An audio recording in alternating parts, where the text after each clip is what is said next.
If you're offended, maybe it's just because it's true.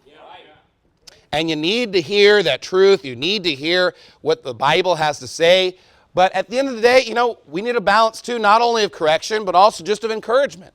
And, when your pastor comes alongside and wants to encourage you and wants to say, let's go, that's why it's important that you didn't hang on to the bitterness that you had from him preaching against you and you just say, all right, I'm ready. Because what do people often do? They hear something that they didn't like, they hear something that kind of offends them, and they hang on to bitterness. And they start getting bitter and disgruntled and upset. So then when the pastor's like, let's go, they're kind of like, I don't know, he preached against me. I don't know, he said this one thing, it kind of offends me. Or I don't like his personal opinion on every single subject. Good luck ever. I don't even agree with myself, okay? I don't listen to every one of my sermons, but I listen to a lot of my sermons back to try and just think about how I can improve, become a better preacher, making sure everything I said was accurate.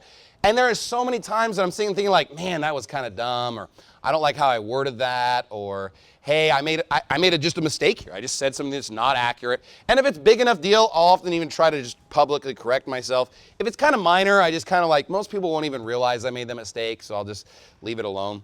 But again, I've said weird stuff, confusing things. I make mistakes. Everybody makes mistakes. But at the end of the day, you know what? You need to not sit here and harbor bitterness toward your leader, toward your pastor, toward your preacher. You need to have a love for him. You need to have unity around the things that matter. If you're ever concerned with an issue, if you have a problem, go and talk to him about it. But don't let bitterness linger. Why? Because there's going to be a time, there's going to be a day when your pastor comes to you, when your leader comes to you and you say, hey, let's go. And you just want to have this heart that says, I'm ready, let's go. Look at 2 Kings chapter 10, verse 15. And when he was departed thence, he lighted on Jehonadab, the son of Rechab, coming to meet him. And he saluted him and said to him, is thine heart right? As my heart is with thy heart. And Jonadab answered, it is. If it be, give me thine hand. And he gave him his hand, and he took him up into the chariot.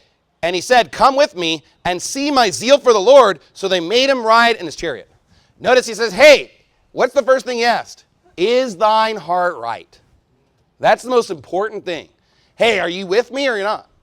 Because at the end of the day, you don't want anybody to ride in your chariot that's not with you. It's like, hey, is your heart right? Because my heart is right with you. I'm your friend.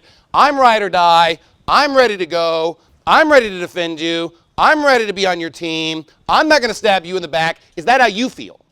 Because if that's how you feel, come with me and see my zeal for the Lord. Let's accomplish something for God. You know what? Often we need that loyal follower that's going to just be honest and say, yeah, my heart is right. Now, if your heart's not right, don't get in the chariot.